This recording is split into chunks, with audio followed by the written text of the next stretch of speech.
Welcome. I'm Erik Fleming, host of A Moment with Erik Fleming, the podcast of our time. I want to personally thank you for listening to the podcast. If you like what you're hearing, then I need you to do a few things. First, I need subscribers. I'm on Patreon at patreon.com/A Moment with Erik Fleming. Your subscription allows an independent podcaster like me the freedom to speak truth to power and to expand and improve the show. Second, leave a 5-star review for the podcast on the streaming service you listen to it. That will help the podcast tremendously.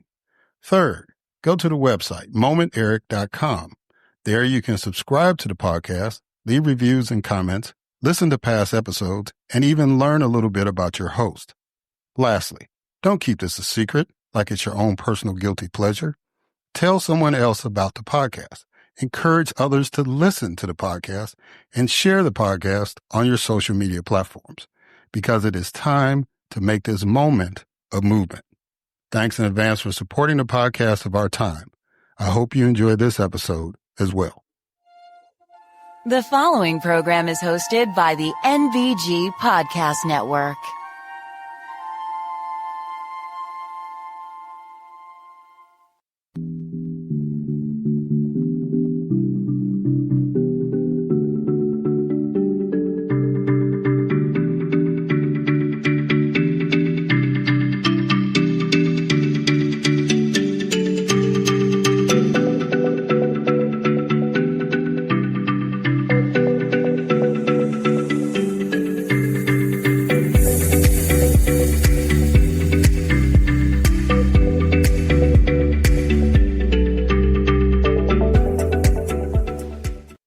Hello, welcome to another Moment with Erik Fleming. I am your host, Erik Fleming.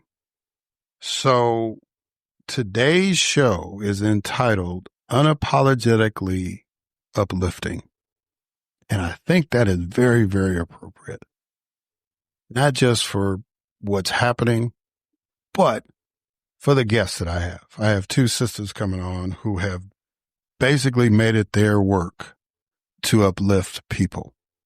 And I am glad that they agreed to come on, and in light of everything that's happening, even more so, because we need to be uplifted. And so after the interviews, I'll offer my thoughts, but I just am really glad that these two sisters came on, and I hope that you enjoyed the conversations that we've had. We're still trying to get subscribers. You know our goal if you're a regular listener. So you can go to patreon.com/A Moment with Erik Fleming to do that. You can go to momenterik.com and not only subscribe, but you can catch up on episodes and just kind of find out what this show is about, right? And I would greatly appreciate that if you like the show. You know, you can go ahead and put in a review, tell your friends, tell your neighbors, tell everyone. But the main thing we're trying to get is these subscriptions up because, shout out to the NBG Podcasting Network for giving me a platform or helping me continue my platform. I'll put it that way. But it's important for us that are independent to get the support, not just the listeners, but financially to do what we need to do. And, and make sure that independent voices are heard. Right. And so, I just, in this moment, in this time where folks are like, concerned about the information that they're getting, it's important to have people who are not tied into mainstream media or corporate media, however you want to call it, to be able to say what they need to say and to lay things out the way that they need to be laid out without censorship or anything like that. So do what you can. Continue to support the show. I greatly appreciate you listening, and we'll just go from there. So let's go ahead and kick this show off. And as always, we kick it off with a moment of news with Grace G.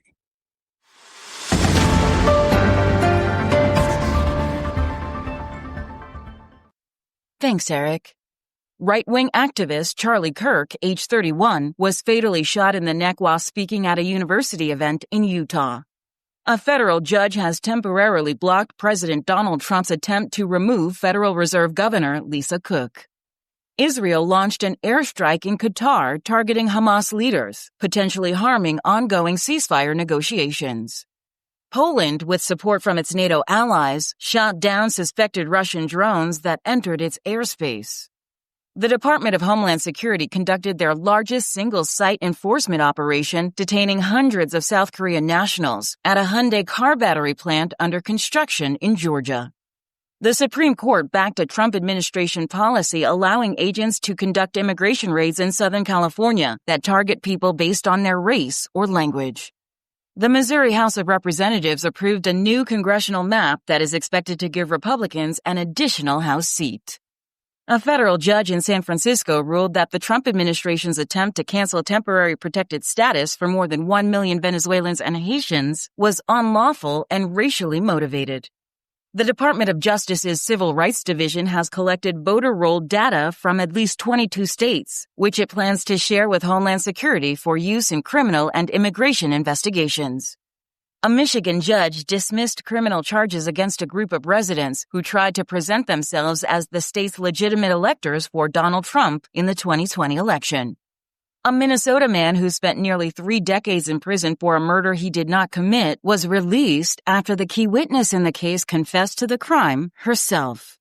And 2 Powerball players from Missouri and Texas won a combined $1.8 billion jackpot, which is the second largest in U.S. lottery history.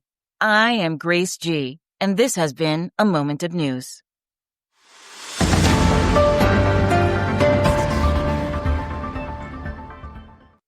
All right. Thank you, Grace, for that moment of news. And now it is time for my guest, Chasity Wells-Armstrong. Chasity Wells-Armstrong is a powerhouse leader, licensed social worker, and former mayor who brings over 25 years of experience at the intersection of government leadership, social justice, and transformational coaching. She made history as the first Black mayor of Kankakee, Illinois, where she led bold initiatives in racial equity, economic revitalization, and criminal justice reform, often while navigating the entrenched systems of race and gender bias that continue to shape American politics today. Chastity's public service includes working in Congress as a constituent services and deputy district director for 2 U.S. representatives, where she fought for policy solutions that center underserved communities. Today, she coaches women leaders and advises elected officials across the country through her firm, Catalyst Coaching and Transformation. Her mission: to help women and municipal leaders lead with confidence, elevate their presence, and make impactful, equitable decisions without burnout. Whether she's in City Hall, on Capitol Hill, or inside coaching circles, Chasity is known for a fierce commitment to truth, justice, and building the leadership bench for a more representative and inclusive democracy. Ladies and gentlemen, it is my distinct honor and privilege to have as a guest the Honorable Chasity Wells-Armstrong.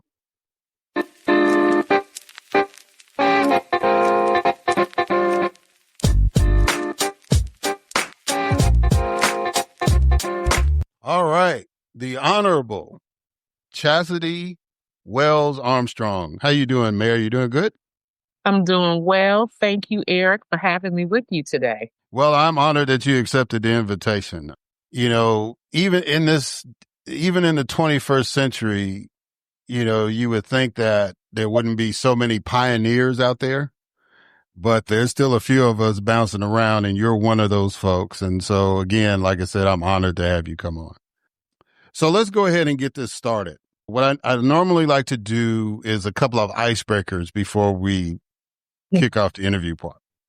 So the first icebreaker is a quote.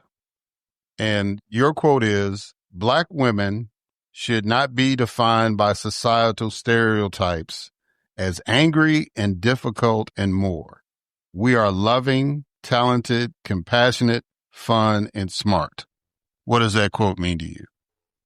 Well, it speaks to the experience of a lot of Black women, particularly Black women in leadership, and especially those who break barriers in leadership. My experience has been that women, and especially Black women, are pushed to shrink themselves to make other people feel comfortable. We tend to be bold and courageous because we have to be. We are fighters by nature because we've had to be and continue to have to be. And many people are not comfortable with us taking up the space that we take up in certain places. Yeah. Yeah. I feel you. All right. So the next icebreaker is what we call 20 questions. So I need you to give me a number between 1 and 20. 11. Okay. Where do you go to check a fact that you see, hear, or read? Well, usually if I'm reading something, it's coming from a source. So, like, if I read something on the internet, I would be looking for the source to be cited within that particular article or blog, whatever it is. If it's a blogger or somebody, I would just, Google them, look them up, and look at their website. If it's a source I'm connected to represent women, particularly they are working to remove barriers for women to be able to achieve elected office. So I would use sources like academic sources. Mayor's Innovation Project is it's a think tank. So usually if I'm reading an article, it's a credible source usually, or I'm looking for the source to be cited. And if I'm not familiar with the source, then I would look up that source. Yeah. Well, it's good to know that you've got those kind of resources outside of the traditional research to fall back on it. I guess that's one advantage of being a former elected, that we do have some think tanks we can call on every now and then. League of Cities, if it's something related to violence, I'm connected to Cities United. They have a coalition of, work and body of work they've been doing for many years across the country with mayors in regard to violence. There's certain organizations that are doing the work. And so I would reference those. Yeah. All right. So let's start this conversation off with some reflection. Okay. As a Black political pioneer, you experienced some incredible triumphs and some impactful lows. As a Black female mayor during the summer of 2020 and the COVID epidemic, you dealt with some unprecedented challenges. What did you learn from that, and how did it make you a stronger person? I learned how vulnerable communities are in these situations and how much they are looking to their leaders to guide them through those challenging and unprecedented times. Anyone who was elected when I was in 2017 never anticipated that we would be dealing with a pandemic. It was just completely unforeseen. And for me, it was really the importance of showing up for my community as a leader. I took very intentional steps to make sure I did that. I did short videos every day on social media.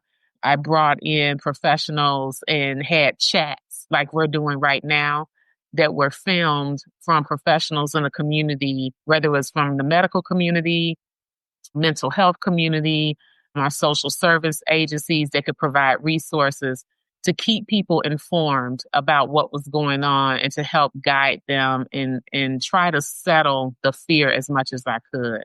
But people during these times are really looking for their leaders to be present, to show up, and to be real. I was scared too. I was scared. We were losing people. I was the mayor of my hometown, so I know a lot of those families. And the deaths hit me personally. And allowing my own vulnerability, to be publicly seen, I think helped me connect more with my residents during that particular time as well. Yeah. So, I'm based here in Atlanta now, and Keisha Lance Bottoms was the mayor then, and she decided not to run for reelection after going through that. But now she's thinking about running for governor. But she had a lot of the same emotions because she grew up in Atlanta, so she knew people who had gotten sick, who had died, and all that stuff. But now like I said, she's going to run for governor. Did you get a chance to even interact with her and other mayors during that time, or were you?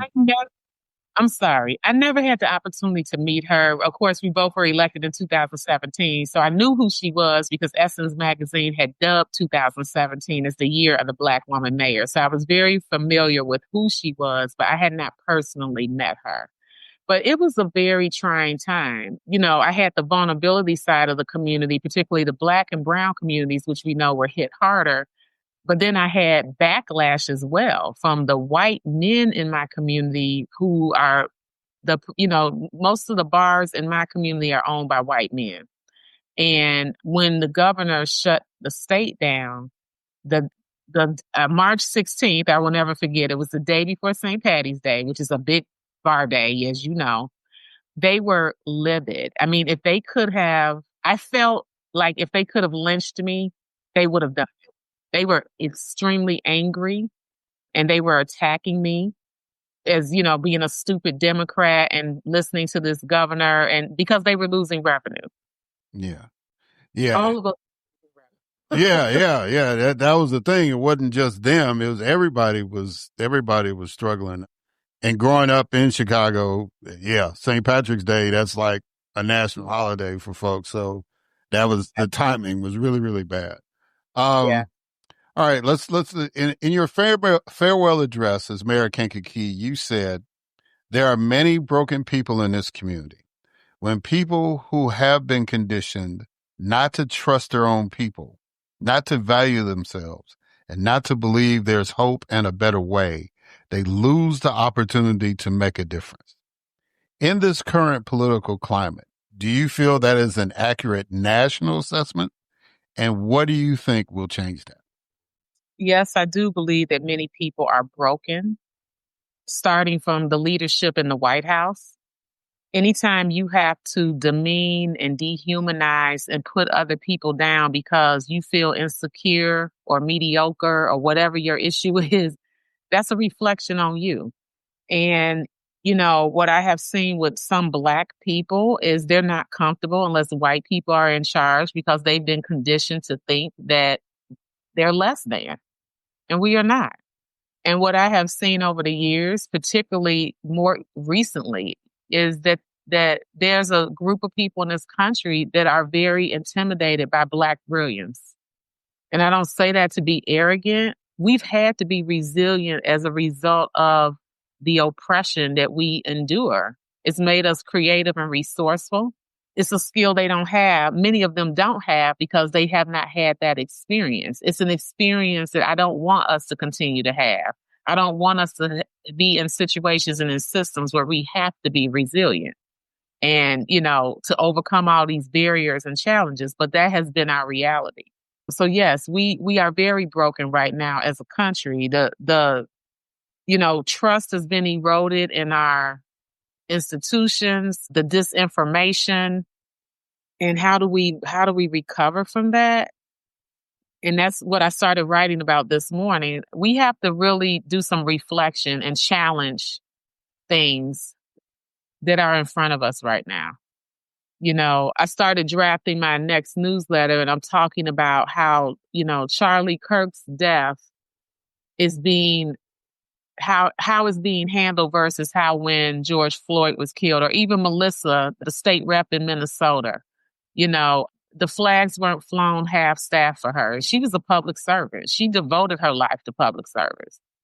There's a difference in how this is being handled. And I will be challenging people to think back to times when you've seen, for example, George Floyd was killed. His children, nobody's talked about his children and what's going on with them, and they've lost a father, and it's handled very, very differently. And we need to look at that as Americans. We need to, why is that? Why are we not thinking about George Floyd's children? or Melissa Hortman, who now has orphans. Her children are orphans now. What is that tied to? Why do we value certain lives over other lives in this country?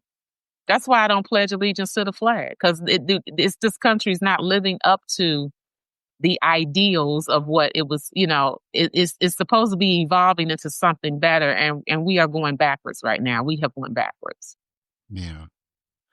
And I think building community is the other answer to that, Erik. We have to get out of our own comfort zones, and that's something I've been talking about in my newsletter as well. Like, challenge yourself to talk to somebody you normally wouldn't talk to, or just to get in different spaces and learn, from other people and build community with other people. Because locally, that's where we have power right now, is at the local level. Yeah. And that's where the most dynamic change is going to happen at the local level. I was listening to a podcast, and it was like, they're two ladies, and they get excited whenever they get a mayor to come on the show as compared to a congressperson or whatever, because it's like, they understand that, everything generates locally. And they think that mayors are the greatest elected officials ever created. So I'm sure you won't argue with that, but yeah, all the healing process has to be local. And, cause once it gets to a national stage, those people are dictated by the mood of the nation. So if we can work within our own communities, yeah, to deal with the brokenness, to deal with the healing, then it'll generate on a national level. But you about to get me on a soapbox, so let me move on. What are your thoughts on the imminent Trump invasion of the city of Chicago? Well, he's impeding on states' rights. I believe in local governance. And as a country, we all did. That's why we have local elected officials. And governors have the authority to activate the National Guard should they deem it necessary. Our governor has done that in the past. I think it's extremely reckless and irresponsible to be sending troops in. He is terrorizing communities. He's a bully. He's creating confusion. Who do you listen to when they show up? Who's in charge? Is the local Chicago Police Department in charge, or is the federal government in charge? And this is a man who has absolutely no military experience, no law enforcement background. He's completely out of order, completely out of order. And he's targeting Democratic governors, Democratic states, Black women. This is not about crime. The statistics have been shown over and over again that crime is higher in Republican states. He has pulled funding that would address the systemic issues that are tied to crime, like mental health services, like anti-poverty programs, like gun violence prevention programs, youth programming, all of those things. He's pulled money away from that. I am, as you can tell, I'm pissed about it. I am absolutely infuriated about it, and that this Republican Congress has allowed him and the Supreme Court to just do whatever he wants. Yeah, and that's the tragedy of it. Yeah. Yeah, he is a danger to this country. He is an absolute danger to this country.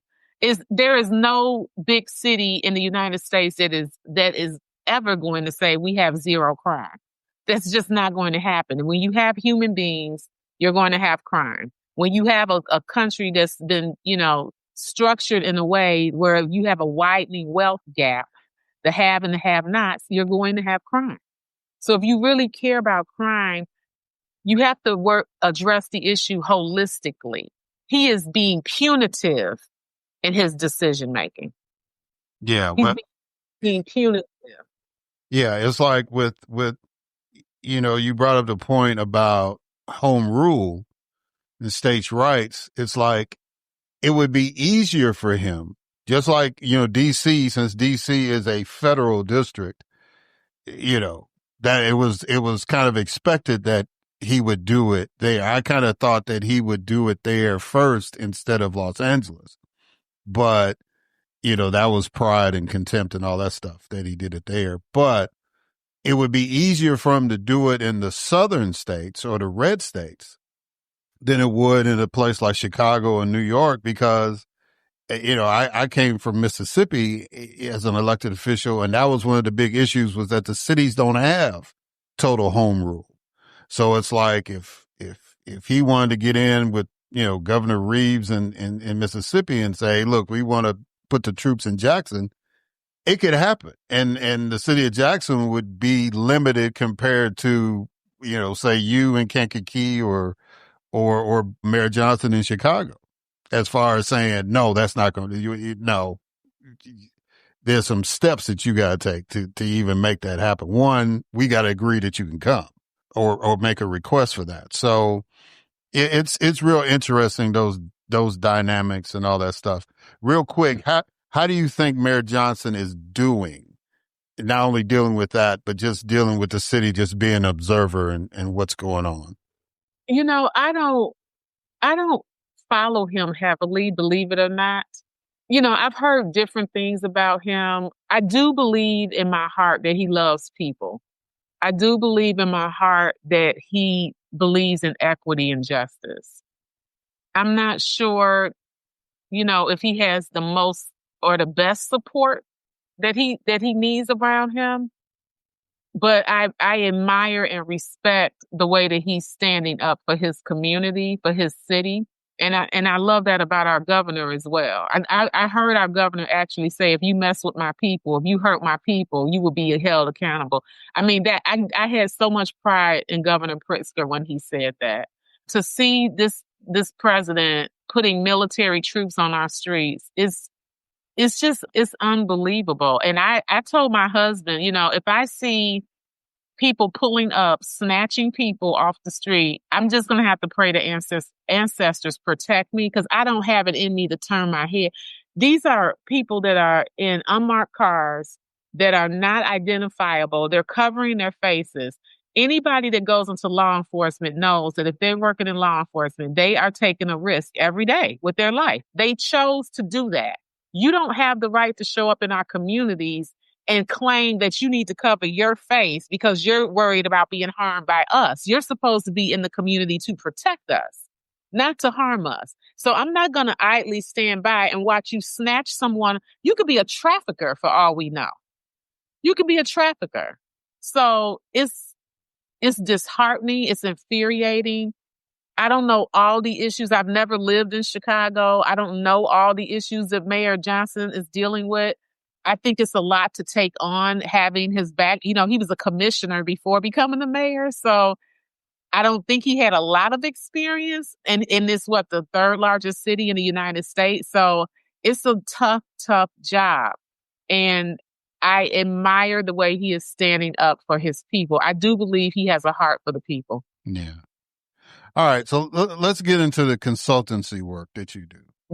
Your motto is unapologetically uplifting women. Why is that important to assert? Because women are 50% of the workforce, and we are more than 50% of the U.S. population. And I believe that when women are in leadership, particularly in public policy, we do better as a society. Our communities thrive, our families thrive. We take care of people. Not that we're perfect, not that there's not some outliers out there, but for the most part, women usually run for public office because they want to make a difference in their community. It's not so much as ego-driven and power-driven. And there's data that supports that women are more effective CEOs. They're more effective at problem solving, getting things done more quickly, and bringing solutions to the table. They work more collaboratively. So I believe that overall, as a society, we benefit. And I'm all about helping women and supporting women in those spaces so that they have the capacity to execute the vision that they have to enhance and improve their communities. Yeah. An interesting fact, the district that I used to represent, there's only been 2 men that have ever been elected, me and the young man that's currently in there now. And he is the son of the last representative who was a sister. So, it means, when people look at people for what they bring, right? It's not so much, that whole old trope about the fairer sex and all that kind of stuff. It's like most of my opponents have been women.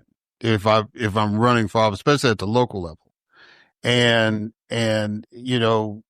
women are just as fierce as men when it comes to competing.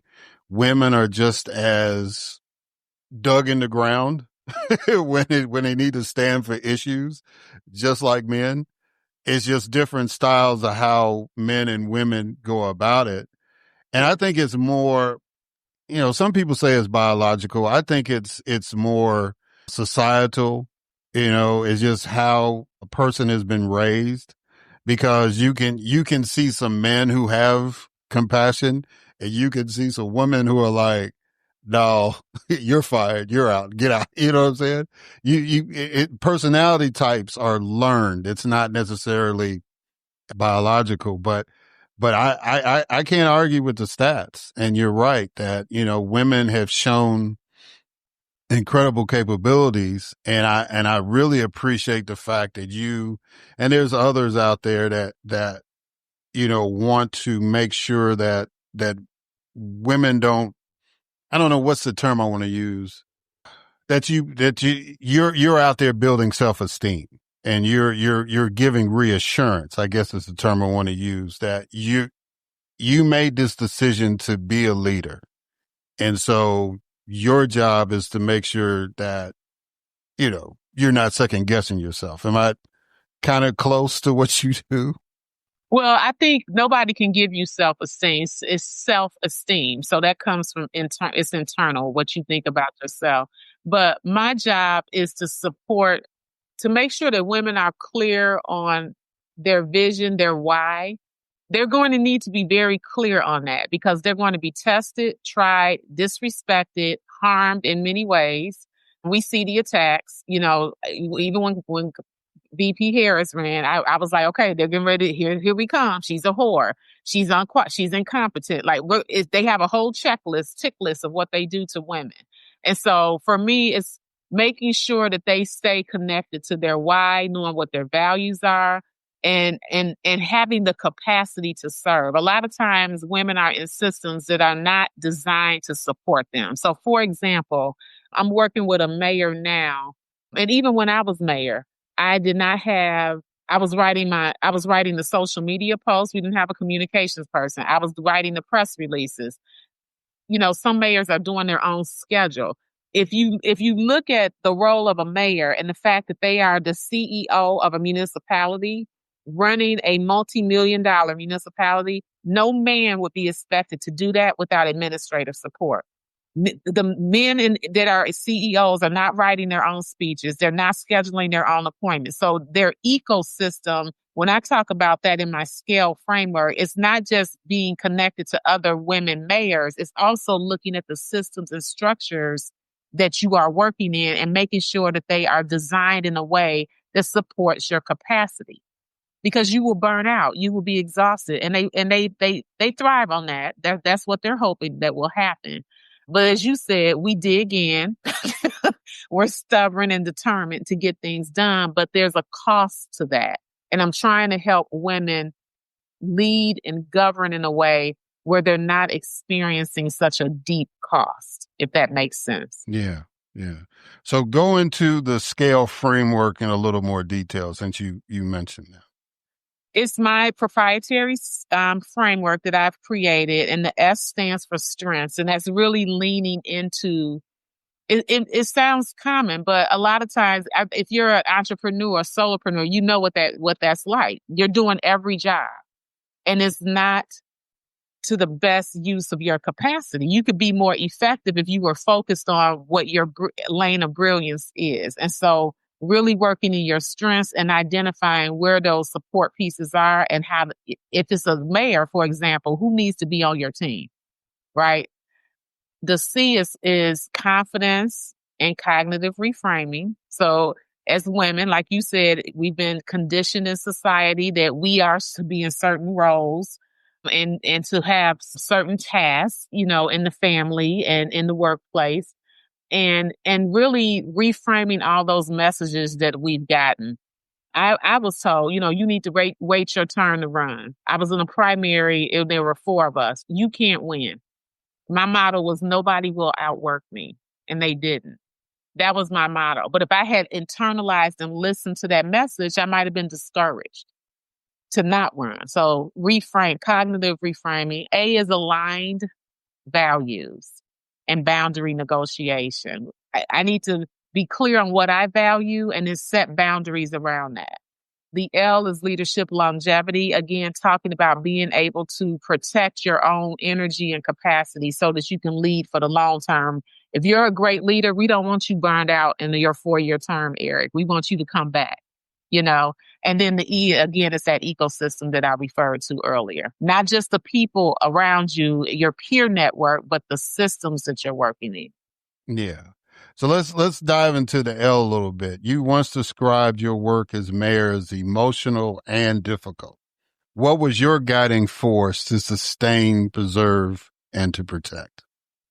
I have always been a weightlifter. I like to lift. I was very unhealthy as mayor. I've lost quite a bit of weight and gotten much healthier since I've come out of that. It was a lot of just not being able to sleep. Gun violence was prevalent in my community. And anytime there was a shot fired, I was literally blamed for that. What's the mayor doing? Where's the mayor? You know, even though I'm the one that brought this gun violence prevention plan and initiative to Kankakee that they're now still executing. I partnered with Cities United to do that. But for me, what helped was having, you know, when you're in that type of a role, you have a very small circle of people that you can trust. For me, it was having a network with the women mayors. I'm still on the steering committee for the Mayor's Innovation Project, and there's a women mayors network that's connected there, and it's mayors from all over the country, and we support each other. We talk with each other. We are able to vent. We're able to, you know, share the good times and the bad. So having a network is important.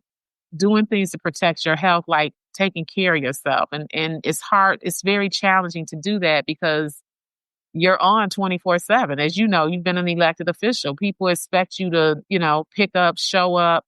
And so that's challenging. But weightlifting and working out has always been very therapeutic for me. It's not even about vanity. It's about mentally, I need to work out. I need to walk. I need to lift. So that's been helpful. I'm also a journaler. I'm a writer.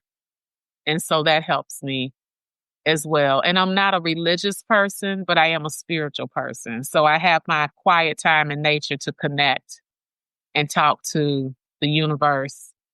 And, you know, that helps me as well. Yeah. Yeah. It's golf and doing this podcast is my therapy. You know, I didn't have the ability to do a podcast, so I used to do a lot of writing too. And, you know, when I was elected, but the golf, just being able to hit that little white ball as hard as you can sometimes, you know, it takes the whole burden off. And I'll tell you this, I had 14 members on the city council in a town of 26,000, which is absolutely ridiculous.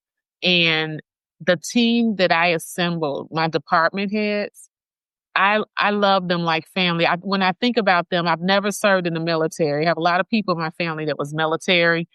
I don't mean this to be insulting if there's any military people listening, including my dad. But for me, I view the team that I've worked with in Kankakee as the closest thing. I feel like it must be like the closest thing that military people feel when they've been, you know, in wars together, because it literally was a war for 4 years. Like they were coming at us every day and they were attacking staff. Like staff had not been accustomed to that, but they were even being used as pawns just because they were on my team and they were supporting the vision of what I was doing in the community. So I'm forever grateful to them. And since we connected, the city council on September 2nd unanimously approved a proclamation to name a street after me. And that street ceremony is this Saturday on September 13th. But I attribute a lot of what I was able to get done to the team that I had around me, and I love them dearly. Well, congratulations on that. And I understand that's the street that you grew up on, right? I grew up in the neighborhood, Hobby Heights. Hobby Avenue has a whole story because it's in the Black Ward. It flooded for over 60 years in the 800 and 900 blocks. It had been neglected. When I became mayor, that project was on the list for funding. The mayors in the region voted to defund it. I fought with my city engineer and stood up to them and made them put the money back in. So that's why this is like such a big deal in the community. They didn't think this would ever happen because it's been neglected for years. And I told them, Kankakee has a Frank Lloyd Wright home too. It has a historic neighborhood designated Riverview Historic District. That would have never been tolerated for 60 years in historic Riverview for a street to be flooding to the point where people can't even use the street. So this is a big deal for our community. Yeah. Yeah. I had somebody I served in student government with at Jackson State. She was a native of Kankakee. And, growing up in Chicago, it was kind of like Kankakee, is any of us down there? And then, of course, when I met her and a few other folks, I said, oh, we got some black folks in Kankakee. Okay, cool. So I'm glad that you stayed home and did what you did to help improve the community there. What is your best, let's close this out with this question. What is your best advice for anyone seeking public office in this moment that we are in? One is they need to be clear on their values because they're going to be tested and they're going to have to, you have an obligation as a leader to stand up for the people that you're representing. And in that role, you need to be very clear that you're ready to do that because you will be tested. So, I really encourage people to be clear on their values, to build their ecosystem because you can't do this alone, to get aligned with someone that can help guide them through what this is going to be like. And I'm not talking about campaign managers. I'm talking about the personal impact of what it means to be a public leader. Your whole life will change. It completely changes, as you know. Protecting their health, their mental health. People can say anything about you on social media when you're an elected official. You have no recourse. You can't sue them for slander or libel. And they know that. And they will say the most horrific things about you. So being able to put some systems in place to protect your health, mental health, and physical health. And, this is not a time for entering for spotlight and performance.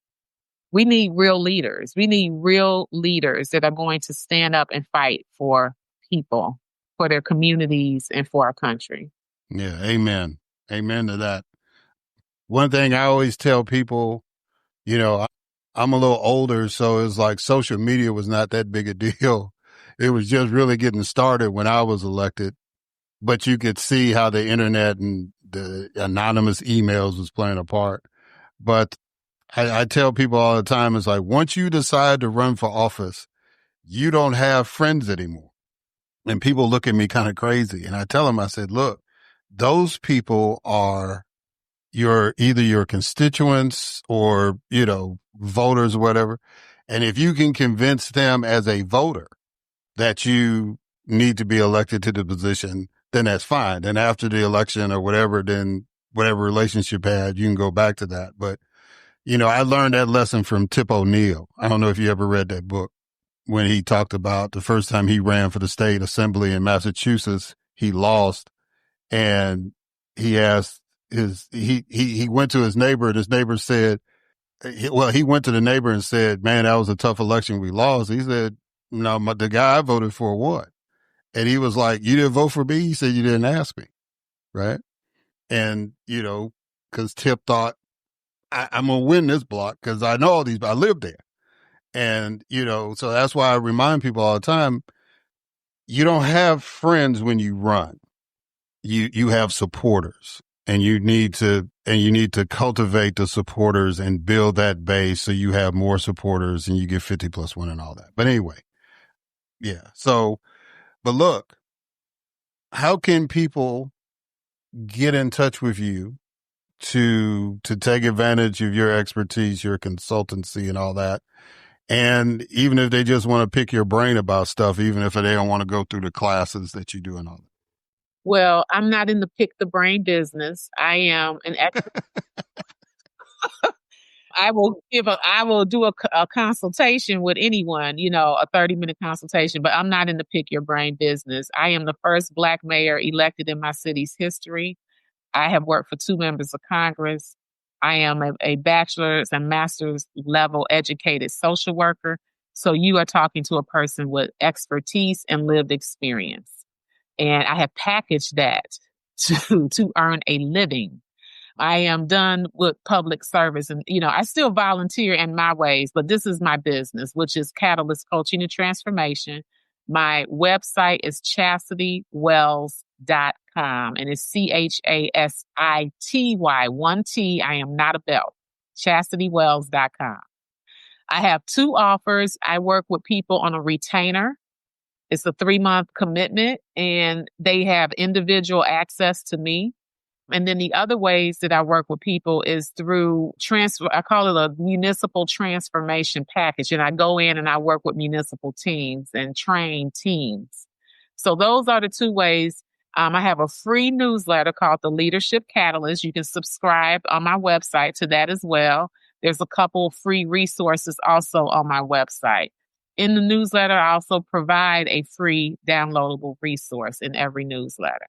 So I do my share, making sure that people are getting access to good information and resources, but I am not in the pick your brain business. Amen, sister. I feel you. And my dad used to tell me all the time, he said, son, you can't just keep helping people out and get into your heart. You know too much. They got to give you some money. So you got to package that and make a living. Yes, ma'am. But I do have ways, free resources as well. So there's a balance.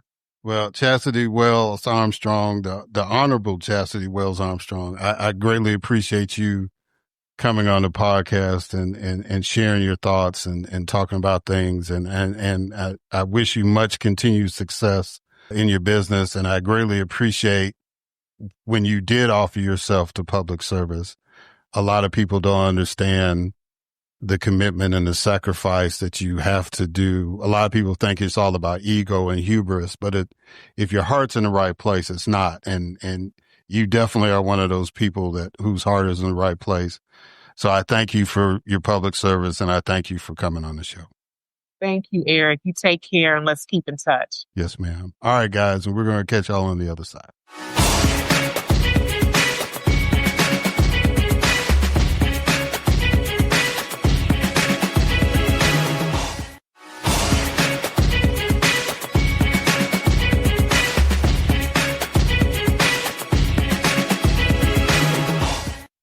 All right, and we are back. And so now it is time for my next guest, Alysia Cutting.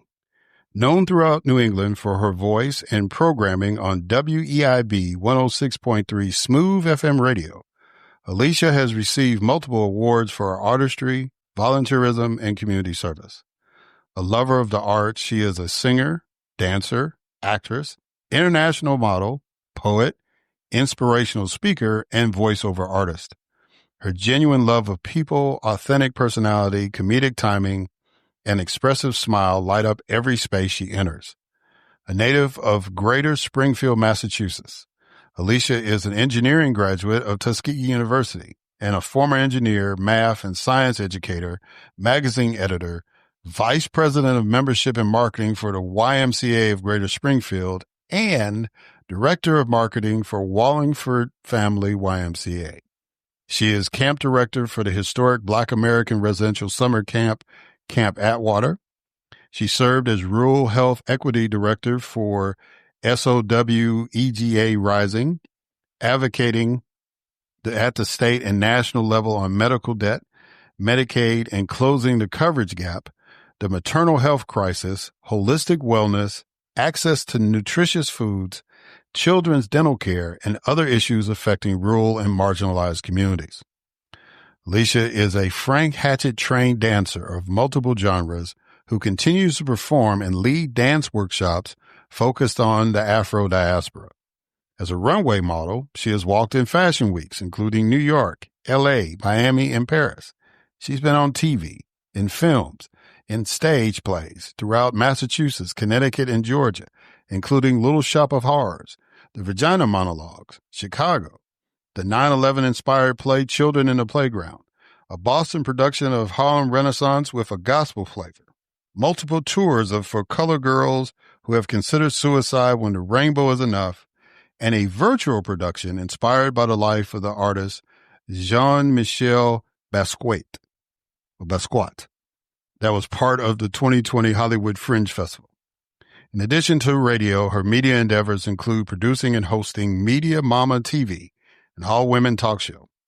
She previously hosted a cable TV show, provided video announcements at her church, and created a cable show to highlight YMCA programs called Why the Why. She is a freelance editor, a social media content creator for several organizations, and handles the public relations and marketing for the gospel group Provision of Albany, Georgia. She is a sought-after guest speaker, panelist, minister, and MC who regularly speaks at churches, schools, and youth organizations. Alysia will release her book, Check One Box, Reflections on Race, Ethnicity, and Color in 2025. Alysia is a proud mom of 4, a grandma of 2, and a member of Alpha Kappa Alpha Sorority Incorporated. Ladies and gentlemen, it is my distinct honor and privilege to have as a guest on this podcast, Alysia Cutting.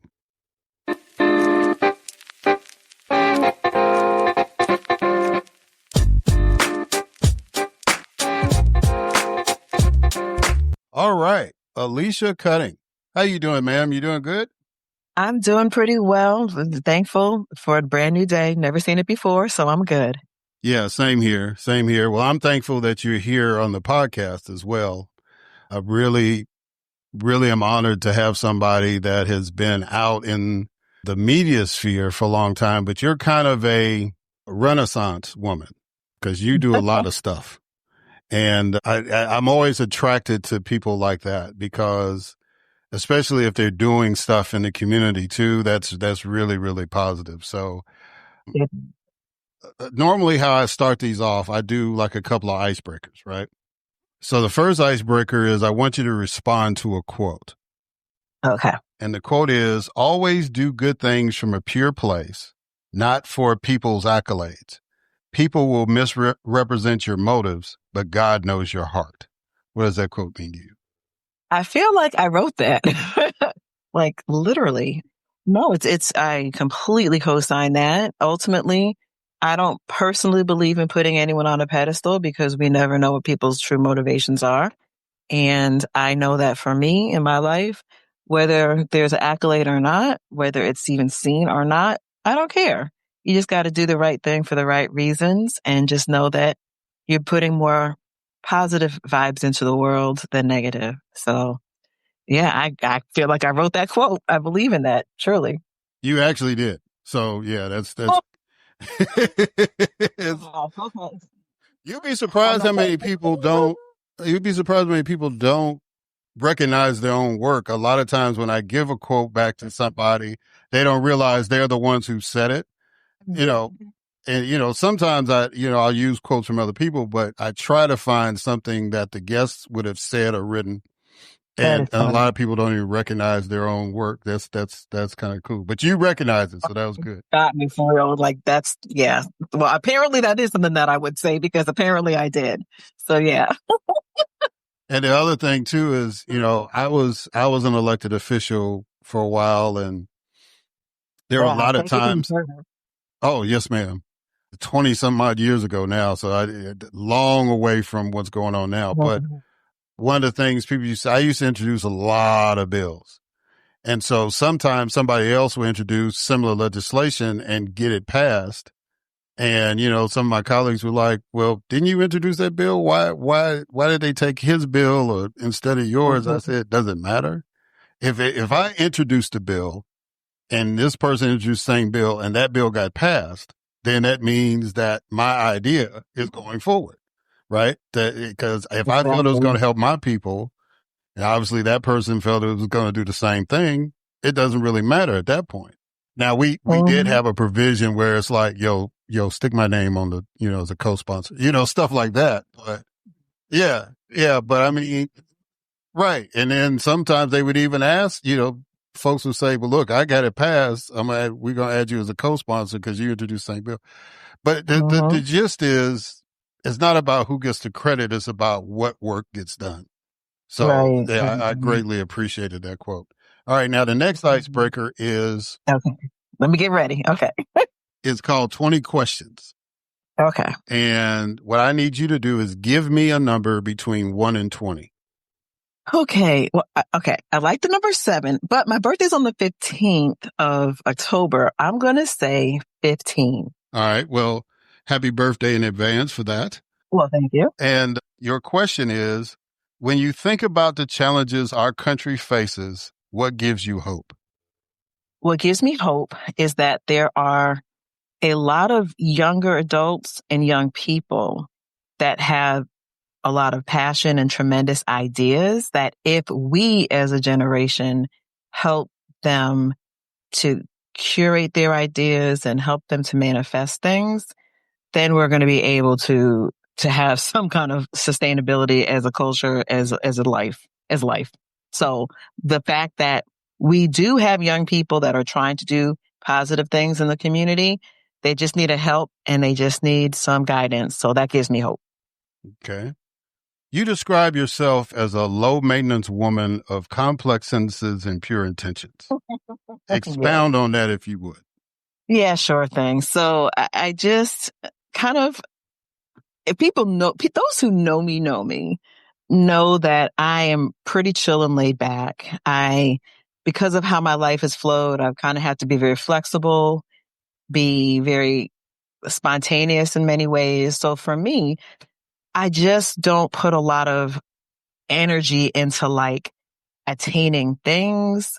It's more, if anything, about attaining experiences and being a helper alongside of other people who are doing things. So yeah, you're not really going to find me in the malls doing a lot of stuff. Nothing personal for anyone who does prefer things that are of a quote unquote status symbol, but that's just not me. So for the low maintenance part, I get up each day and I'm grateful and just kind of try to go with whatever the flow is for that day. Complex sentences, I'm a yapper and I like words. I love words. I have been trying for most of my life to scale back on some of the words to be less long-winded. But I do like complex sentences, and I do, when I'm writing, enjoy putting and crafting things together for the written word. And what was the last part? Go with the flow, like low maintenance, complex sentences, and pure intentions. Oh, yeah. Listen, ultimately, I really believe everything boils down to motivations. And if your motivations are in the right place, then that for me makes a big difference. I am not intentionally trying to cause harm. Now, have I ever? Possibly, but my intentions are not to cause harm. And so my motivations are pure. If I'm not having pure intentions, I just won't do it. Simple. Okay.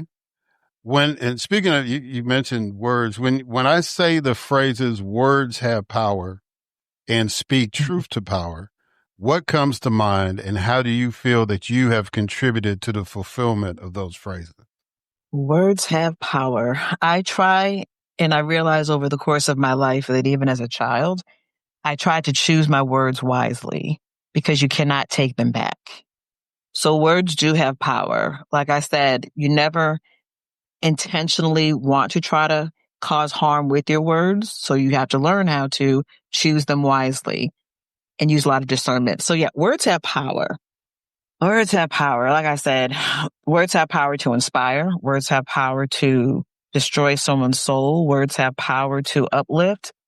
Words have power to tear down. I mean, we look at marketing, we look at media. Words in commercials and scripts, they're chosen very, very specifically to elicit very specific emotions on a visceral level. So all words have power, and we just as a society need to be very careful and conscientious about how we use our words. Words, look, when we're old enough to remember sticks and stones, may break my bones, words never hurt me. Yeah, that's a lie.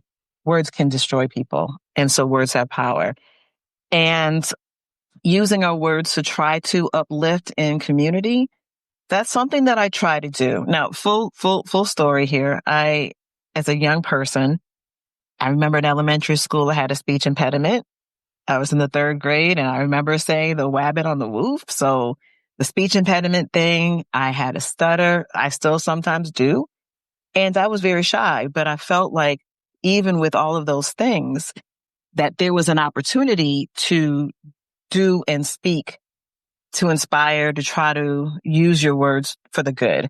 So I've done that. I try to do that. I've done advocacy work in health related areas and speaking inspirationally, especially to our young people. And whenever I have a platform, I do try my best to make sure that I'm using my words for good and to inspire for positive change versus negative. Yeah. For over a decade. Go ahead. No, I'm saying it's a lot.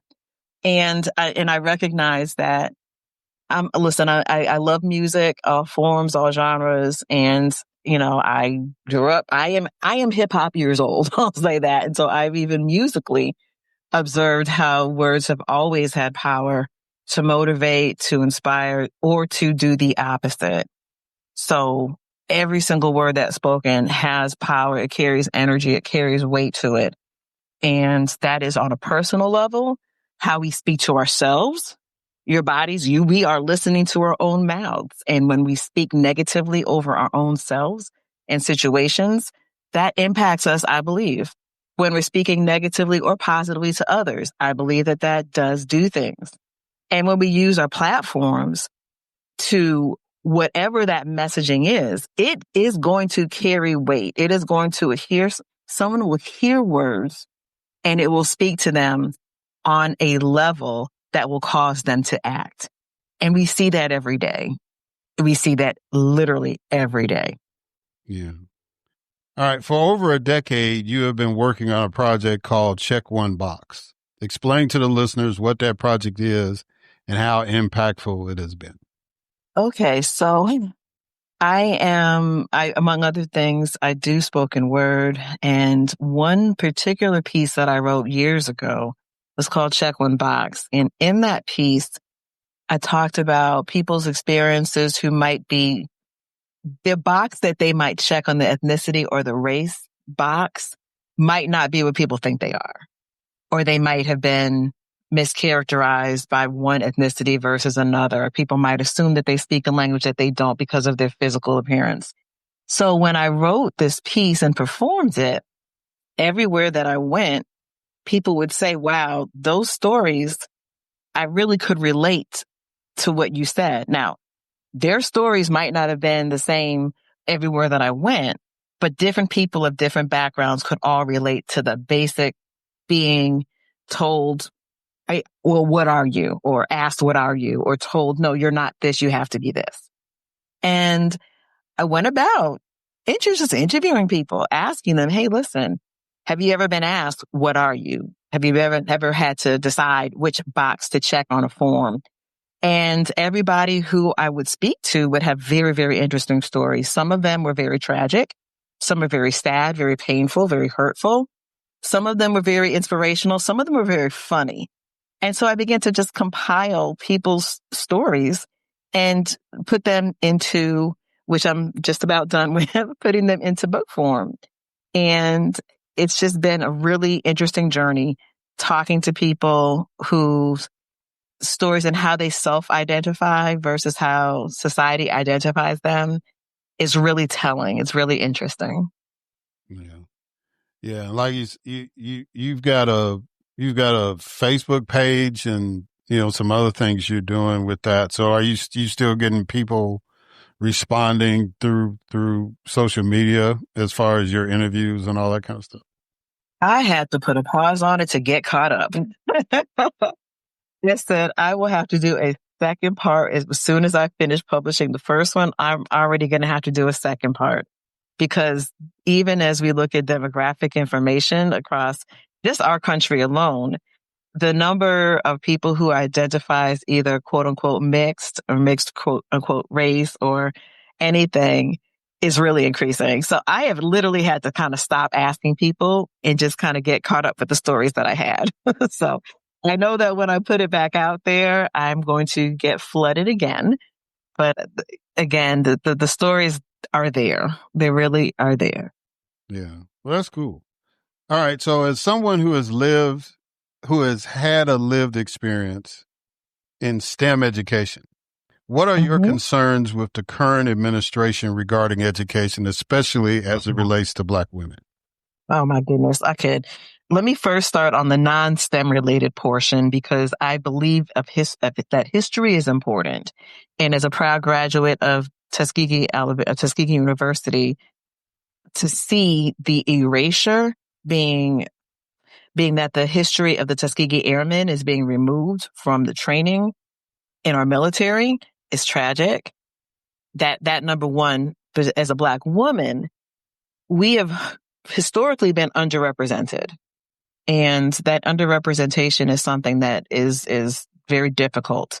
So I believe that as a Black woman, we have to make sure that we are seen and that we are uplifted, particularly when it comes down to STEM, science, technology, engineering, and mathematics. And I'm going to throw A in there too for some people who, call it STEAM with the arts in there for the A. But yeah, this administration, seriously, it is tragic.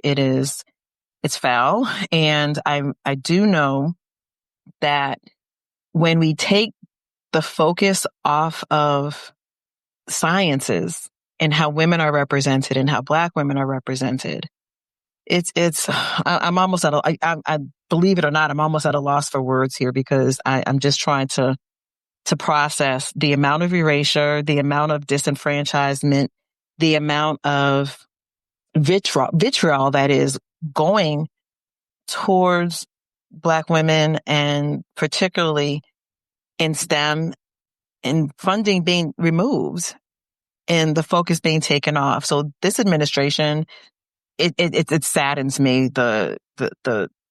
It just saddens me. So I do feel like we need to be making sure that we're doing much more, holding feet to fire and speaking truth to power, and doing what we can do in our communities to make sure we are investing in us. But yeah, to answer in a long, it's a lot, and it's still a lot for me to process. Yeah. Yeah. I total agreement with that. I just felt, I said, well, let me throw this question, and I'm coming at you at different angles, but again, you got your hands in a lot of things, and you've had an incredible life journey and experience. And I even have learned something just in the brief time we've been talking. Talk to me about your current activism based on the premise that zip codes shouldn't determine health outcomes. Absolutely. So I am currently between Southwest Georgia and being an aide to my aging disabled parents in Massachusetts. And so I, in my Georgia context doing health advocacy, understand that rural areas definitely are suffering. Rural areas are suffering because of hospital closures. Rural areas are specifically, okay, how can I say this? Health outcomes. Okay. When we intentionally pour money into certain areas versus other areas, we know that those areas that are not funded, which are often zip code dependent, are disenfranchised. The health outcomes of the diabetes, of the high blood pressure, of the strokes, of the maternal mortality is significantly impacted by zip codes. It is significantly impacted because we know that sometimes those zip codes are the residents are predominantly Black American. Okay. And what Georgia is struggling with is making sure that the health outcomes are equitable across the state. So I was working with an organization really trying to put some money behind and put some activity behind and put some advocacy work behind shedding the light that this cannot go on. The environmental racism, the lack of attention given towards maternal health outcomes, particularly among Black women in the South, is like, it's tragic. Again, I hate to keep saying that word, but I literally don't know what any other word to say. And it should not be like that. So one of the things that I had done was going to the State House and participating in advocacy days to make sure that people who are eligible for Medicaid were being covered and not being X'd out of the process by way of not getting information. And I say that because we can, in many areas, assume that, oh, well, of course, people can just like go online. They can just go to their offices for medical services. In rural areas, it's not that easy. Some areas don't have adequate internet providers. Internet service is not reliable. Trying to get from one area to get to the doctor's office. If I'm having to travel 35 miles to make it to an appointment because hospitals are closing, my zip code is making a difference in my health outcomes. I also did go to, this was a little bit during the Biden-Harris administration, a little bit back during the Biden-Harris administration, and went to speak to the Health and Human Services. There was a panel talking about medical debt and how medical debt is impacting people's lives as well. So I was sharing stories about some of the people in some of those zip codes who were having medical debt, not really getting clear and concise billing information and predatory debt cards about medical bills, just all of these different things that were going on. And, presented information and stories. And as a result, the Biden administration at the time decided to take medical debt off of credit reports. Now, I can't say where that is right now. New administration, new changes. But ultimately, yes, your health outcomes should not be dependent upon whether you are in a predominantly Black, predominantly poor, or predominantly rural environment. The same way that environmental racism, as far as where different things that cause pollutants, or what is it? Where is this? I think it's in Landover, Maryland, where they're deciding whether or not they're going to put a new, forgive me, I don't remember what the word is, like an AI factor. Oh, I forgot the word is, but these things generate pollutants, and how they're chosen to be placed in certain zip codes in certain areas is the same underlying, health brings the health concerns like we saw still in Flint. These things make a difference, and they should not be. That's not equitable. That is not what we should be doing. This is not what should be allowed. Yeah. So yeah, I don't know what the technical term is, but I say the AI power plants. Thank you. Yeah, sure. That's, and a lot of people still are coming to grips with the fact that what AI is like power driven. It's like, yes, I mean, 'cause they got to power the computers and all the servers to do all these computations and, write for us and everything else. But I'm glad you're focused on that because, I'm a city boy. I grew up in Chicago. I lived most of my life in Jackson, Mississippi, and now I'm here in Atlanta. But my roots are like in places like Madison, Georgia, and Nutbush, Tennessee, and Marks, Mississippi, right?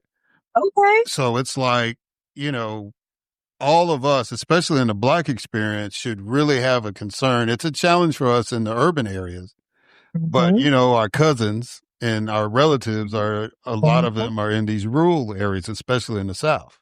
And we should really be advocates to make sure that, in the urban areas, we talk about food deserts, but, in the rural areas, we're talking about health deserts.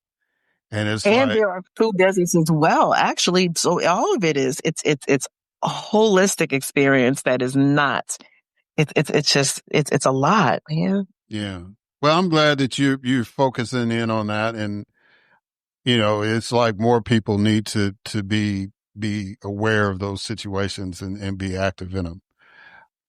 Last couple of questions. I want to tap into your other hat, which is that you're a minister. Yes. And so I asked this of a previous guest, but since you are a minister, I'm going to ask you this question too. When all is said and done, which concept will have suffered the most damage in America? Democracy or organized religion? Oh, wow. Okay. Let me think. It's interesting. Democracy versus organized religion. Which would have caused society to suffer the most? No, which one is going to have the most damage? The most damage. Yeah, which is going to be damaged the most? Oh, okay. Well, let me see. While you're thinking Which about it, one? let me give you my opinion. Okay, yes. I think organized religion is going to be the most Mm-hmm. damaged. I am a Mm-hmm. liberal or left of center or whatever label I'm a Democrat, whatever label you want to put on me. I don't like labels, so I just float whatever, dude. Yeah. And it's like, a lot of people on my side, Mm-hmm. kind of some of the more popular podcasts and all this stuff, they talk about, they're atheists and, they don't go to church. They don't conform to, organized religion and all that kind of stuff. And so, and there's a lot of people, especially in the Black community, especially younger generations who look at the Christian church, especially as it's being portrayed now, or even, Islam or Judaism, right? And they're looking at it like these religions suck. It's like all they do is kill people. They're racist and da da da da da. And, so those who want to have a relationship with God just say, well, I just have a relationship. I'm not going to any church. I'm just going to have a relationship. Whereas other people like, it can't be a God that allows all this stuff to happen. So I think American democracy is more resilient, even though we're going through some real challenges right now. I think it's more resilient than organized religion. Now, I've thrown my opinion out there. What do you think?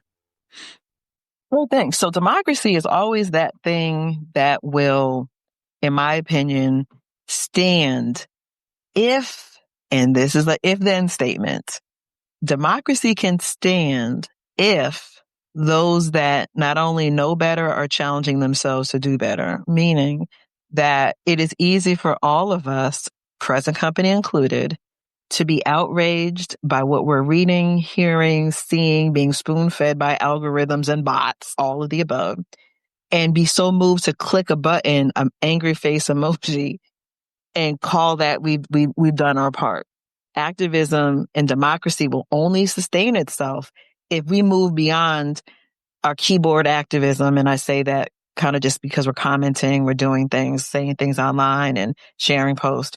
If we move beyond that to actually making transformational change versus just, hey, I'm clicking buttons over here. Now that democracy can sustain itself if we move beyond that. And now if we don't, and if we don't challenge things and push back and make, real transformational change on a local, state, national level, democracy can fall. But that's on us. Now, on the organized religion side, there has always been a place for the structure, I believe, of the organization of a faith.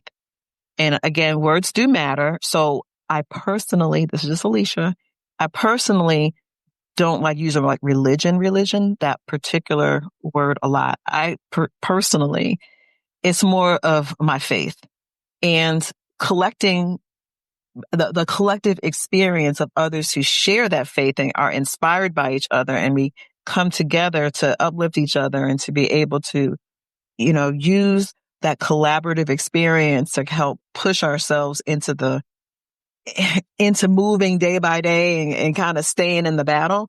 That has its place. The Black church, and I use that in quotes, the Black church has had its place.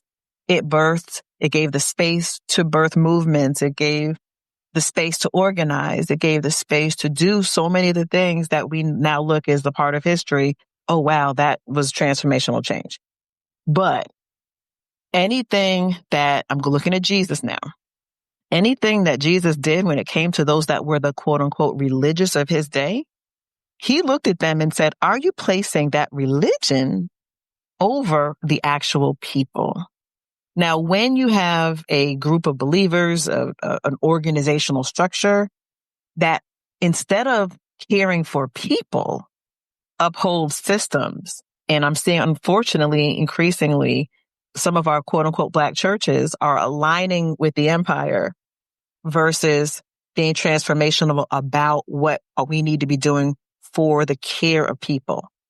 So kind of in summary, yeah, the organized religion thing, that, as far as I'm concerned, some of that stuff just needs to go.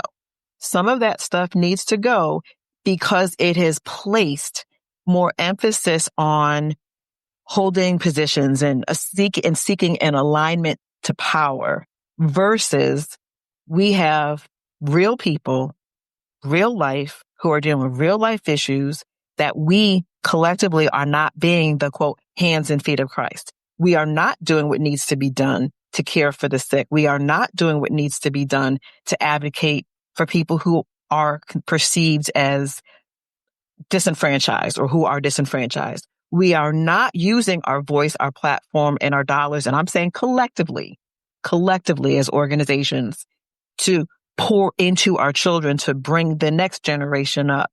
So if organized religion means seeking alignment to power, to money, to being, seen in a certain kind of way, to getting my title on, then yeah, that part can fall.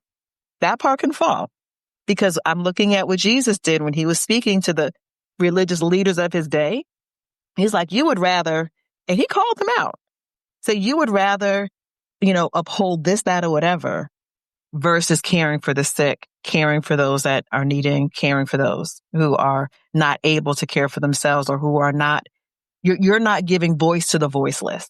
And when the quote unquote church does that, that part of organized religion can go bye-bye. I can't speak to other faiths, because those are not things that I was raised in or that my faith that my faith aligns with. However, I'm sure that other faiths and other religions would be the same. Hey, if you're too busy trying to get yourself taken care of and trying to uphold structures and institutions that are not serving people, and people are walking away not made whole, not feeling inspired, not being able to live life and life more abundantly, hey, then it needs to go bye-bye.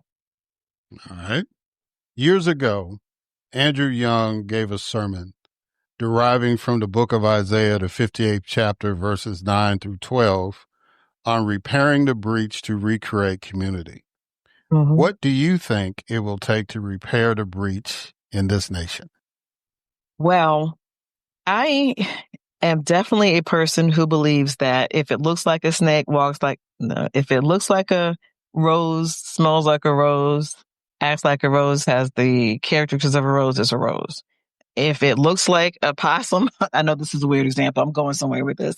If it looks like a possum, an opossum, walks like it, acts like it, and has all the characteristics of it, then that's what that thing is. So I will say that there has always, from my religious standpoint, there has always been the element of evil in the world, and those that do evil and those that will do selfish things. The love of money is the root of all things of evil. So follow the money and you'll see evil manifested in this world through people, through actions, through policies, through systems all the time. What, in my opinion, it's going to take is for those of us that know better to do better. Now, if people know that we have ills in our community, I'm going to say specifically, I'll say in the Black American community, we know that it's really easy to say what these kids today are doing. These kids today. We talk about what the youth are doing, what they're not doing, and how things were better when we were older, when we were younger. So if we collectively, as an example, are not investing in talking to, cultivating, mentoring, solving the problems, and listening to our youth, then we are the problem. So while I cannot go and necessarily make policy change at the national level, but I can definitely be a part of programs that are here locally for me. I can make sure that I am inspiring other people to take action and not make excuses. So to help create and bridge the gap in our communities is to me my first and foremost concern. I'm concerned about what we are not doing and how we are not reinvesting in our own communities in real ways. Now, those of us okay, here's an example. During the civil rights movement, let's say the Montgomery bus boycott, everybody wasn't an MLK. Everybody was not a person who was on a platform speaking. There were people in the community who made sure that we coordinated transportation. We don't know who they were. You might not know who they never got the accolades. There were people who made sure that everybody got fed. People had to make sure that kids were taken care of, that the logistics were handled. Not everybody was on a platform as that quote unquote, that leader. But I believe that when we all walk in our spheres of influence, when we all walk in our realm and do what we have the capacity, what we have the power to do collectively and organize as such, then we will begin to see change in our community. Now, national level, if all of us in our individual southern states, northern states, Chicago's and everywhere else's are taking that model of what assets and skills do you have? You bring that to the table to organize. What assets, skills, and resources do you have? You bring that to the table. Let's stop making excuses, waiting for the magical, mysterious leader to appear, where we're not taking our own leadership skills and doing what needs to be done. So to me, that's where I want that community repair to happen. I can't even think about on a global or a national level until I see what we're doing locally.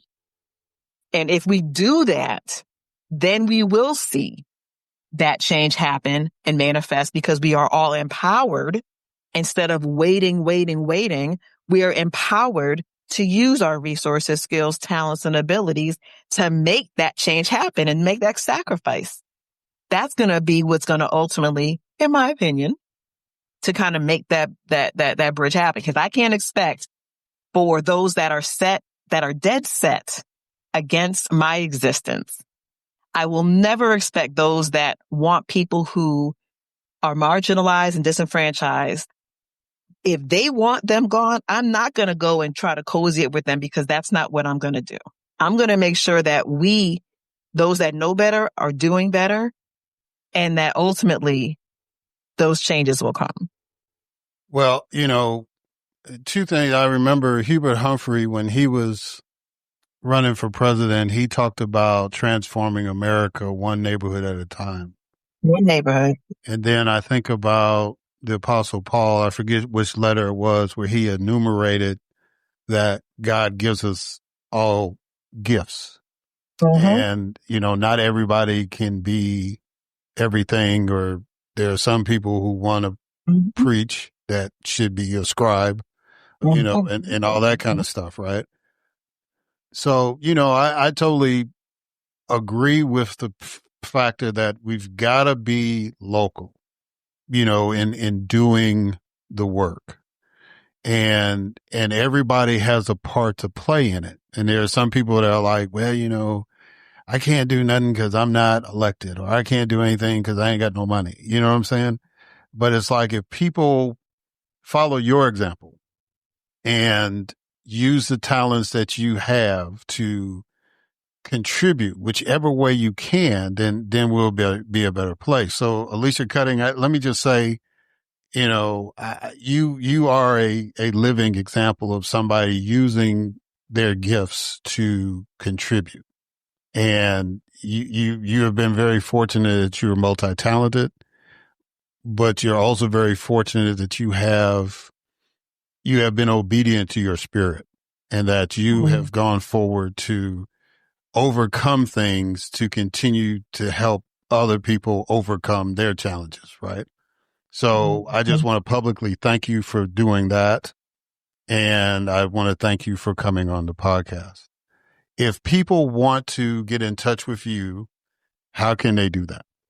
Sure thing. And first and foremost, let me thank you for the opportunity to be a part of your platform, which I fully respect. And I thank you that you are walking in your gifting and being able to continue doing what you're doing, whether it has been in elected official capacity or now with media capacity, because you are amplifying voices and doing exactly that thing that I was talking about.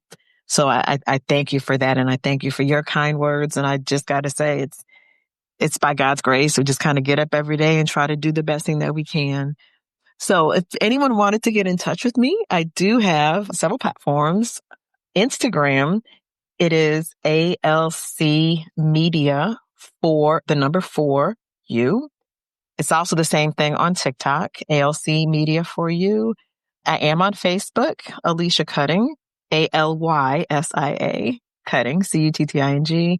And I'm not very active right now on X, but it is Alysia Cutting when I actually have occasionally been over there. Oh, yeah. And also I'll give my email as well. It is alcmediainc@gmail.com. Okay. Well, Alysia, thank you again for doing this. And I look forward to having you back on, because that's a rule. Once you've been on the show, you have an open invitation. So when I have to explain that to people, it's like, I don't have to, if you say, Erik, hey, I need to talk about something, we'll get you on. That's how that works. And of course, I'll reach out to you too if need be, but I just wanted to make sure that you understood that you had open invitation to come back. And again, I thank you for doing what you're doing. Well, I thank you for doing what you're doing as well, and all the people's lives who you are impacting positively for the good as well. Thank you. All right, guys. Thank you. And we're going to catch y'all on the other side.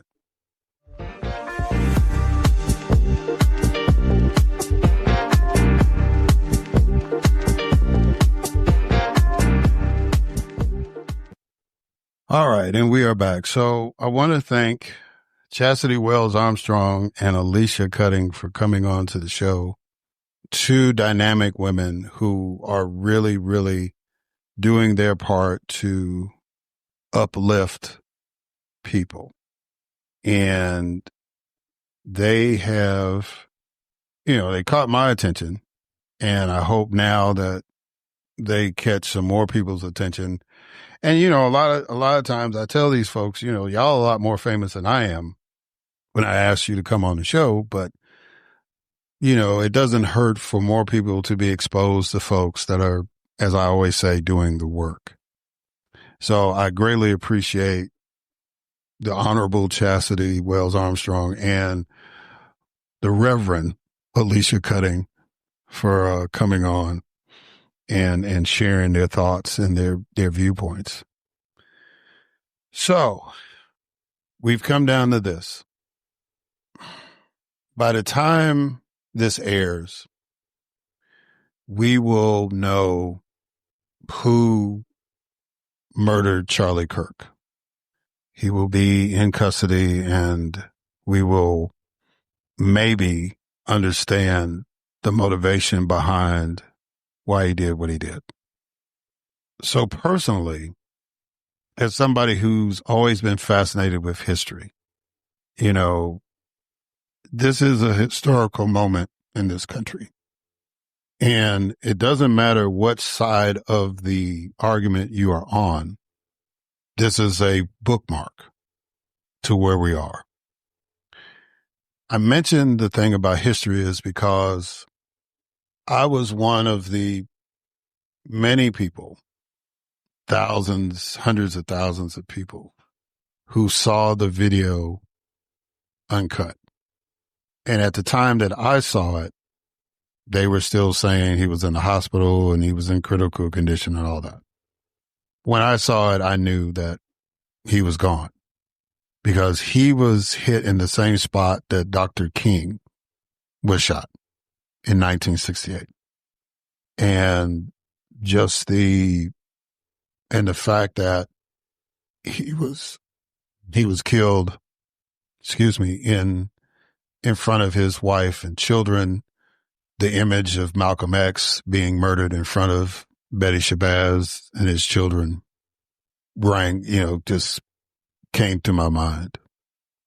I think about Medgar Evers, and, you know, I'm saying this not as a comparison as to people like, you know, Fred Hampton, or the comparison is that America is and always has been politically violent. We have had 4 presidents assassinated.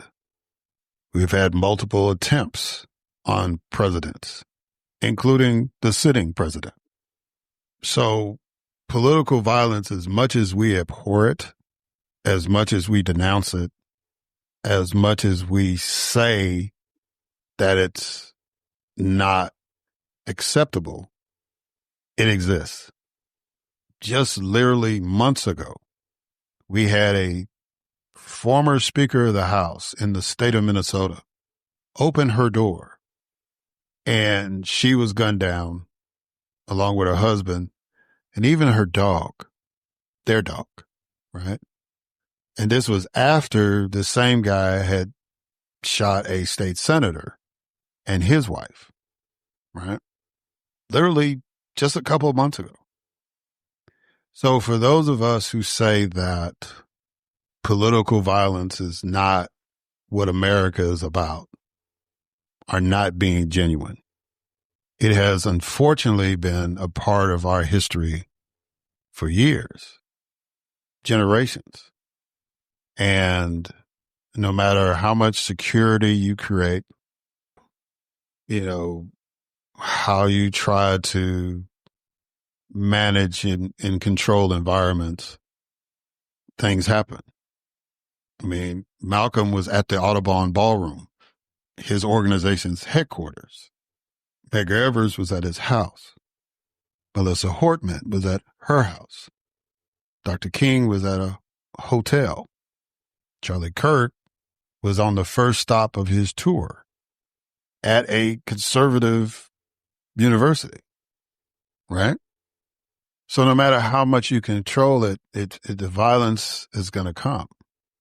What has to happen in the United States of America is that we as a collective body have to match our verbal disdain. We can say that we are not a violent nation. We can say that we're not politically violent. But the evidence shows that we totally are. And there are so many things and so many thoughts.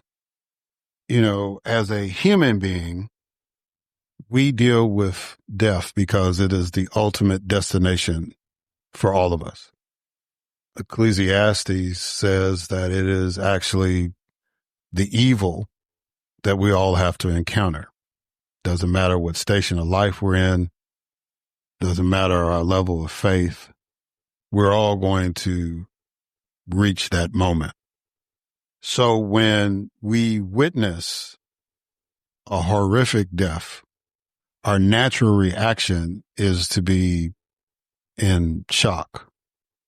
Now, once we get our collective thoughts together and realize who was the person or what had happened, you know, we start looking at the totality of the circumstances, right?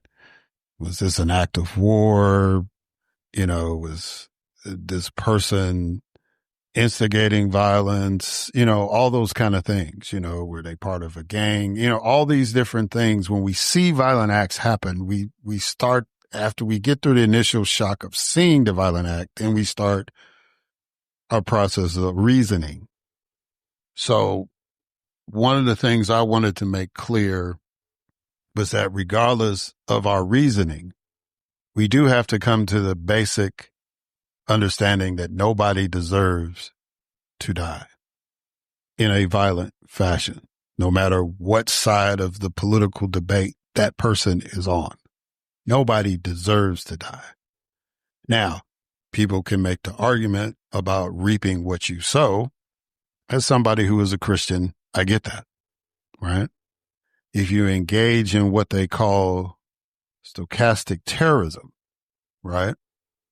Even if you didn't harm, which means that you are not going out and personally harming people, but what you are saying is invoking people to do violent things directly or indirectly, right? Because those folks will write a manifesto or whatever and say, well, I was listening to so-and-so and that's why I did it. And that person may not know the assailant from Adam's house cat. That's what we call stochastic terrorism. When words are used to incite violence. And you will not get any argument from me that Charlie Kirk was guilty of that.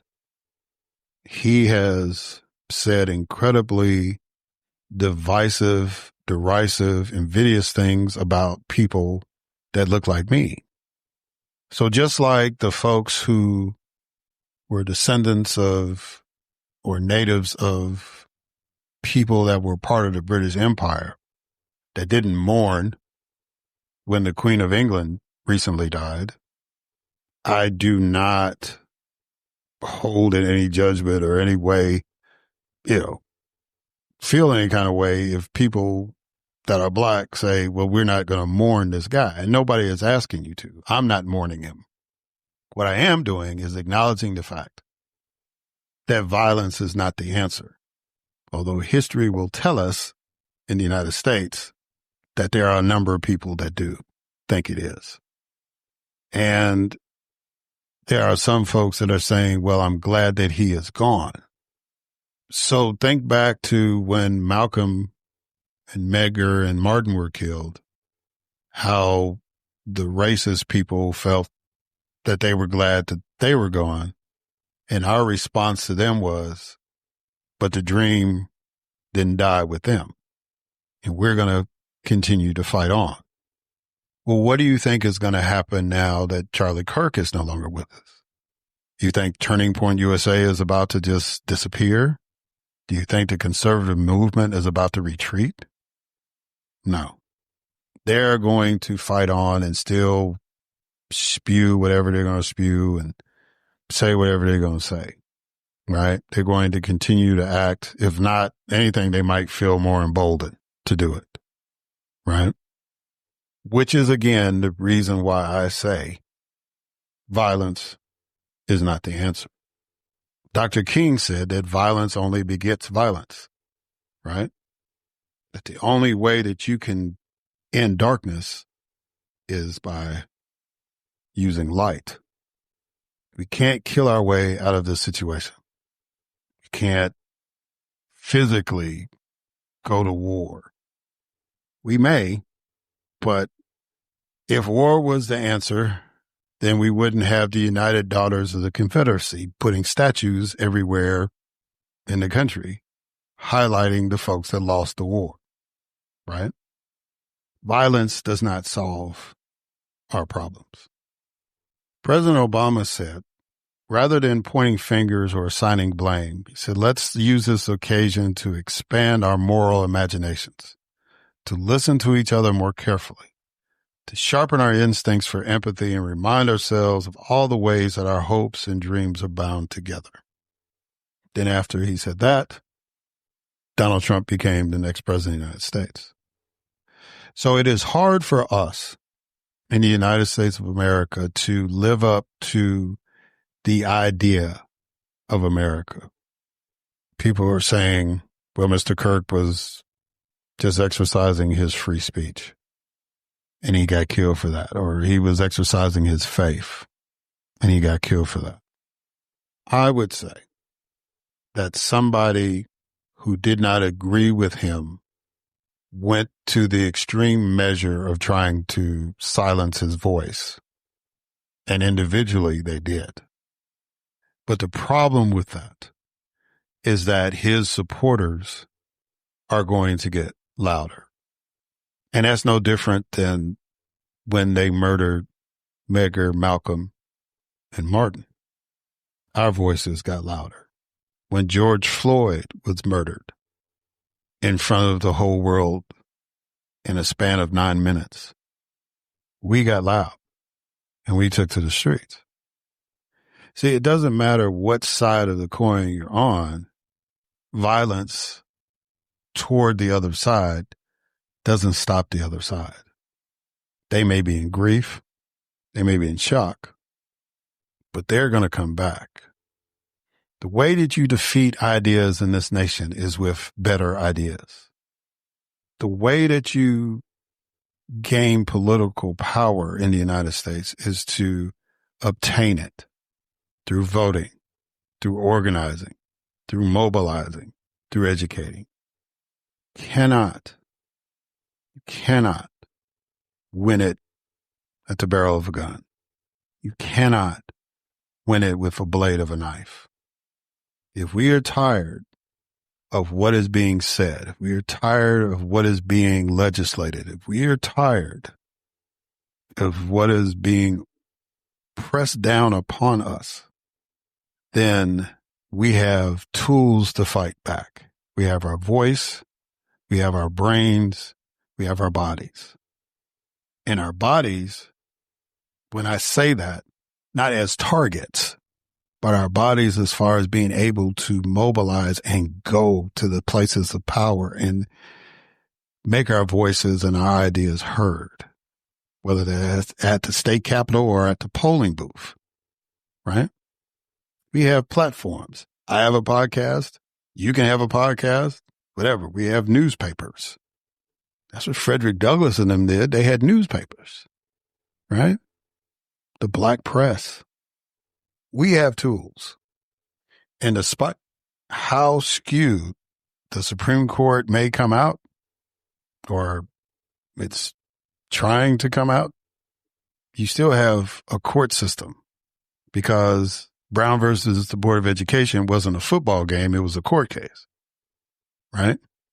We won battles in courts. We have been able to slow things down because of courts. We've been able to slow things down by electing people in state legislatures.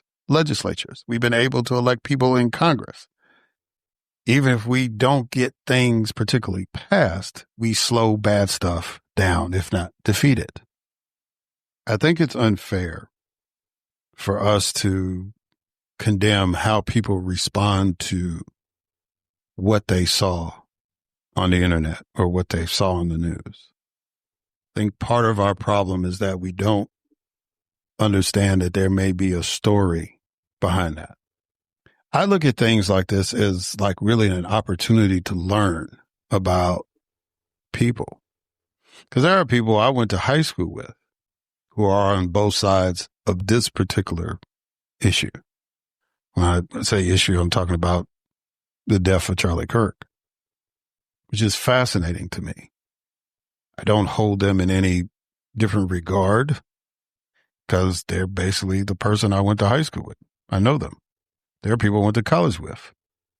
There's people I've served in the legislature with, and just all different people I work with now. Everybody has their own way of processing what just happened. And there's no right way to do that other than what makes you feel comfortable moving forward. I was telling somebody, I think on Instagram, that I remember when George Wallace got shot. And I'm old enough to remember George Wallace. I'm old enough to remember when he got shot. I was young, but I remember. He was in a group of people shaking hands. He was running for president of the United States. And some dude, I think his name was Bremer or something like that, I can't remember, just walked up to him and shot him. He was paralyzed for the rest of his life. Well, a lot of people don't know is that while he was in the hospital, a young lady who was running for president of the United States at the time went to go visit him. Her name was Shirley Chisholm. And at that moment, Miss Chisholm took it upon herself to remind Mr. Wallace that he was a man of faith and God was talking to him and said that it's time for you to change your ways. Now, Charlie Kirk's not going to get that opportunity. That's it. There could be a redemption point with his organization, but I doubt it. And so George Wallace lived the rest of his life trying to fix, at least politically, the damage that he did when he was able-bodied, right? Some of us have those moments. And Greg Abbott terrible accident at work, was able to get on his feet because he was able to be compensated for the damage that had happened to him. Now that he's the governor of a state, he wants to take away that same opportunity to other people. He wants to end workers' comp in his state. So some people don't get the message, regardless of who visits them or who talks to them, even if it's God. So, my opinion is no different than anybody else's as far as its value. It's my opinion.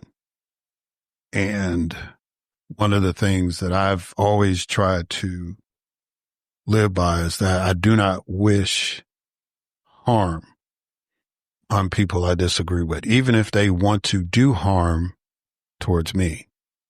I have been trained mentally and even physically to protect myself from harm, but I do not wish it. See, the most powerful weapon we have on this planet is our tongue. Those of us of the Christian faith understand that because it's taught to us. It's in the Bible. So when we condemn people, when we wish harm upon people, that's powerful. When we condemn ourselves or wish harm upon ourselves, that's powerful. So you'll never hear me say things like, he deserved that, or I wish that would happen to him. But I'm not going to attend the funeral. I'm not going to cry or mourn.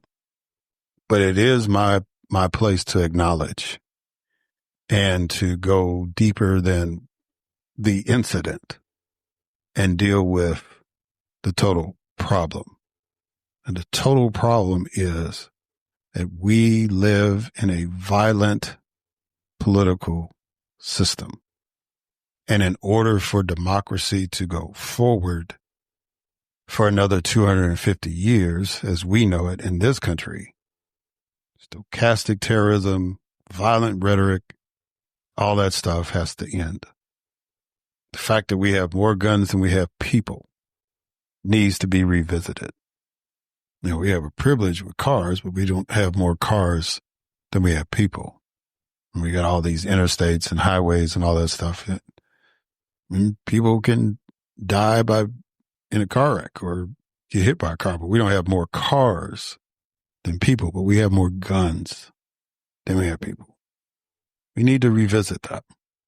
However rational people can come to that conclusion, doesn't bother me that there will be organizations lobbying for guns and organizations lobbying against guns.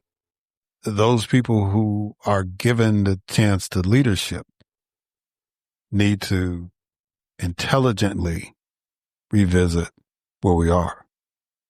We need to figure out a way to convince people to do what we want or take a position that we want without leaving the door open for violence to be part of the options. We ought to be in the business of trying to protect one another. Doesn't matter if it's a political operative or a young lady sitting on a subway who basically showed up in the United States to get away from a war. Our main objective should be to serve and protect. It's nice to have it painted on a police car, but that needs to be instilled in our hearts. And you don't have to be a law enforcement officer to have that mindset. If you want to make an argument about a court decision, let's not question the IQ of the judge. Let's deal with the decision and let's see, can we appeal that, right? You don't like legislation that's being brought before you. Let's try to amend it. If you can't amend it, vote against it. And if it, convince the governor to veto it, the governor signs it or the president signs it, then the next step is to challenge it in court. Then the ultimate next step is to get those people out of office through the process. We can't kill each other to achieve progress. You just can't. Dr. King quoted someone as saying, we can learn to live as brothers or we can all perish as fools. I don't want to see America perish. Despite its history, despite all the challenges that many of us in the Black community have had to go through, I personally do not want to see America perish. I want to see an America that my children or my child and any future grandkids or anybody else's kids and nieces, nephews, whatever, future generations. I want to see the America that I had the privilege of living in still exist, even better than it was when I was alive. I don't want to see America perish. I want to see it get better. Ironically, 24 years ago, this nation had a moment when it felt like it was being attacked and we came together. It was a moment, but in my lifetime, I saw it. Just like I saw a Black man become president, I saw the United States of America unite, say, we will not go quiet. We will not surrender. We have the right to exist and we are going to do so. And then everybody went off in their separate corners like we usually do. But for just once, I really want to see us galvanize. Doesn't mean we have to be homogenous in thought, but I do want us to be homogenous in concept. I do want us to understand that America is for all of us that are here, and that all of us are given the opportunity to do the best that we can do, to be able to live and live abundantly, to be able to go about our lives without fear and despair. And although you can't totally eradicate some of those things, you can minimize them to the point where you can deal with it. It shouldn't be our everyday existence, right? So that's where I am on this deal. You know, when I got frustrated and angry, I started a podcast.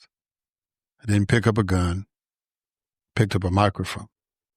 I need us in America to be that resourceful and stop being violent, rhetorically or physically, to get our point across. Thank y'all for listening. Until next time.